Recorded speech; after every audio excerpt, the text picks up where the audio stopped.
아마 날씨 탓이신지도 몰라요.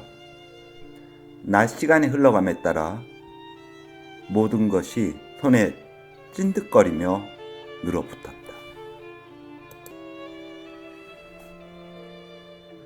리웨는 회진할 때마다 두려움이 커지는 것을 느꼈다. 바로 그날 저녁 교회에서 그 늙은 환자의 이웃사람 하나가 사타구니를 누르며 정신이 오락가락한 채로 구역질을 해대고 있었다.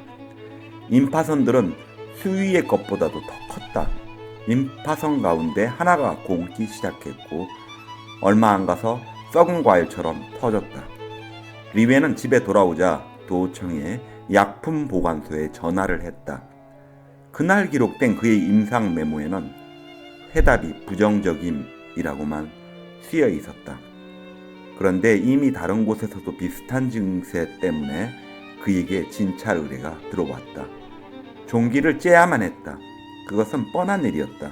십자로 2번 메시지를 하자 임파선으로부터 피가 섞인 고름이 흘러나왔다. 환자들은 피를 흘리며 메시지를 당했다. 그러나 배와 다리에 반점이 나타나고 어떤 임파선은 나오던 고름이 멎자 다시 부어올랐다. 대부분 환자들은 지독한 악취를 풍기며 죽어갔다. 쥐 사건을 다룰 때는 그토록 소란스럽던 신문이 이 문제에 대해서는 아무 반응도 보이지 않았다. 쥐들은 눈에 잘 띄는 길에서 죽었고 사람들은 방 속에서 죽었기 때문이다. 아무튼 신문이라는 것은 거리에서 일어나는 일에만 관심을 쏟는다. 그러나 도청이나 시청의 당국자는 이 일에 대해 의아하게 생각하기 시작했다. 의사들이 제각기 2-3건의 경우를 알고 있을 동안만 해도 아무도 움직일 생각을 하지 않았다. 그러나 결국 누군가 학계를 내볼 생각을 하고 있는 것으로 충분히 짐작할 수 있었다. 학계를 내보니 놀랄만한 숫자였다.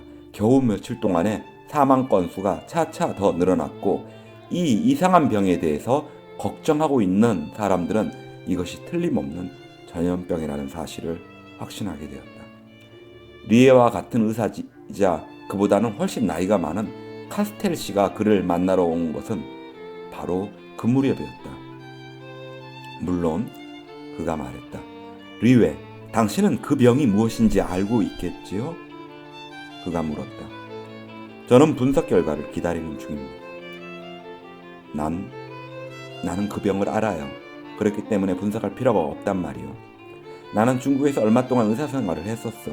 그리고 20여 년 전에 파리에서도 몇몇 경우를 보았어. 그러나 당장에는 감히 그 증세에다가 병명을 붙일 수 없었어. 여론이란 신성한 것이요. 공포에 떨게 해서는 안 되지요. 이건 매우 중요한 문제예요. 그럴 리가 없지. 모든 사람이 다 아는 일이지만 그 병은 서양에선 이미 사라졌는데 라고 어떤 동료가 말했듯이 말이에요. 그렇고 말고 모든 사람들은 그걸 알고 있었어. 죽은 사람들만 제외하고. 자, 리웨, 당신도 나만큼이나 이 병이 무엇인지를 잘 알고 있을 겁니다. 리웨는 곰곰이 생각하고 있었다. 그는 사무실에 창문을 통하여 멀리 망 끝에서 굽어 오므라진 절벽의 바위 등성이를 쳐다보았다. 하늘은 비록 푸른 빛을 띠었지만 한낮이 지나감에 따라 흐릿한 광채가 되살아나고 있었고 그것은 점점 부드러워져 갔다. 그렇긴 하죠, 카스텔 씨. 정말 믿을 수 없는 일입니다. 그러나 아무래도 패스트 같습니다. 리에가 말했다. 카스텔은 일어나서 문 쪽으로 다가갔다. 사람들이 우리에게 뭐라고 얘기할지 알고 있겠지요? 그 늙은 의사가 말했다. 그 병은 기후가 온화한 지방에서는 이미 오래전에 사라졌어 라고 말할 거예요. 사라지다니 그게 무슨 말씀이죠? 리에가 어깨를 움츠리며 되물었다. 말도 안 되는 소리지요. 어쨌든 파리 같은 대도시에서도 20여 년 전에 그런 일이 있었다는 사실을 잊지 맙시다. 잘 알겠습니다. 이번엔 그때보다 더 심하지 않기를 바라겠군요. 그러나 정말이지 믿지 못할 일입니다. 패스트라는 말이 비로소 처음으로 들먹여지게 되었다. 이제 베르나르 리위에가 자신의 사무실 창가에 앉아 있는 데까지 이 이야기를 진행하게 되었는데, 여기서 필자가 그 의사의 의아함과 놀라움을 해명하도록 허락해 주길 바란다. 왜냐하면 여러 가지 뉘앙스를 지닌 그의 반응은 대부분의 시민들이 보인 반응과 같았기 때문이다. 사실 재앙이란 누구에게나 있을 수 있는 일이지만 그것이 바로 우리의 머리 위에 떨어질 때만큼 좀처럼 믿어지지 않는 법이다. 이 세상에는 전쟁만큼이나 흔하게 패스트가 유행했었다. 그러면서도 패스트나 전쟁이 터졌을 때 사람들은 언제나 속수무책일 뿐이었다. 의사 리웨도 모든 시민들이 그랬던 것처럼 역시 속수무책이었다. 따라서 그의 망설임도 이해해야만 한다. 또한 그가 불안감과 안도감 사이에서 어쩔 줄 모르고 전전긍긍할 수밖에 없었던 것도 이해해야 한다. 전쟁이 일어나게 되면 사람들은 오래 계속되지는 않을 거야. 그건 너무나 어리석은 짓이지 라고 말한다. 전쟁이란 분명히 너무나 어리석은 짓일지 모르지만 그렇다고 해서 오래가지 말란 법은 없다. 사실 어리석은 일은 항상 끈질긴 법이 아닌가. 만약 사람들이 늘 자신들만 생각하지 않는다면 그런 사실을 깨닫게 될 것이다. 이런 점에서 볼 때 우리 시민들은 모든 사람들과 마찬가지로 자신들의 문제만을 생각하고 있었다. 다시 말해서 그들은 휴머니스트였다. 그들은 재앙을 믿으려 들지 않았던 것이다. 재앙이란 인간의 힘으로 해결할 수 있는 것이 아니다. 그래서 사람들은 재앙이 늘 비현실적인 것이고 곧 사라져버리는 악몽과도 같은 것으로 생각하고 있다. 그러나 재앙이란 반드시 사라져버리는 것이 아니다. 악몽에서 악몽으로 계속되는 것이며 사라지는 것은 오히려 사람들이다. 특히 휴머니스트들은 조심성이 없기 때문에 맨 먼저 사라진다. 우리 시민들이 다른 사람들보다 잘못을 더 많이 저지른 것은 아니었다. 그러던 다만 겸손할 줄을 몰랐을 뿐이다. 그래서 그들은 자기들에겐 모든 일이 가능하다고 믿고 있었으며 이러한 믿음이 재앙이란 있을 수 없는 것이라고 단정하게 만들었던 것이다. 그들은 사업을 계속했고 여행을 준비했으며 그리고 저마다 의견을 내놓았다. 미래라든지 이동이라든지 토론 같은 것을 모조리 말살해버릴 패스트를 그들이 어떻게 생각할 수 있겠는가. 그들은 자유롭다고 믿고 있었다.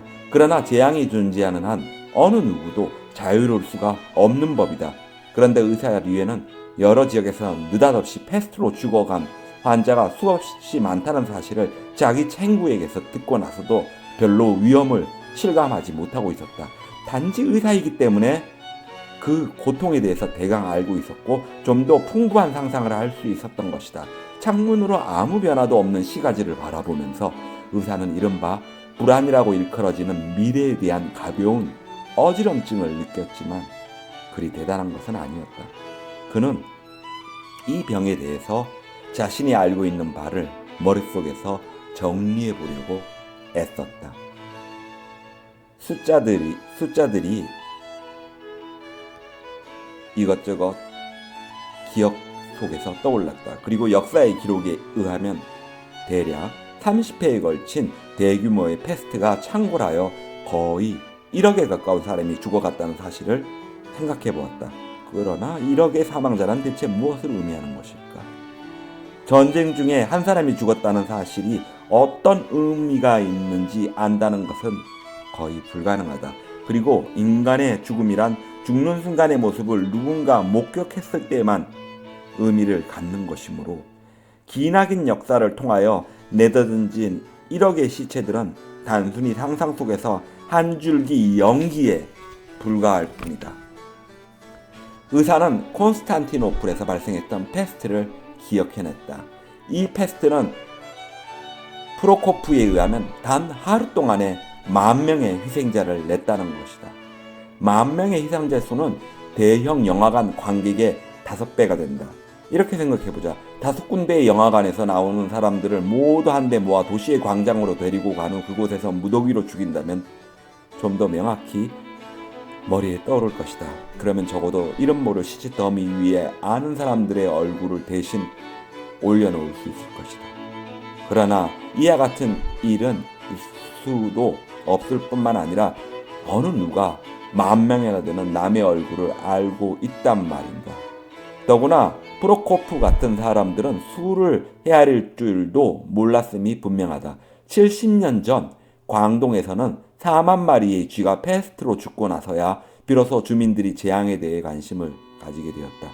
그러나 1871년에는 쥐를 세는 방법이 없었다. 모두들 대충 어림잡아 셈으로 했으므로 오차가 생길 가능성이 많았다. 그렇지만 쥐 한 마리의 길이를 30cm라고 한다면 4만 마리의 쥐를 연달아 늘어놓고 그러나 의사는 조바심이 났다. 그는 되어가는 대로 방치해 왔으나 그래서는 안 될 것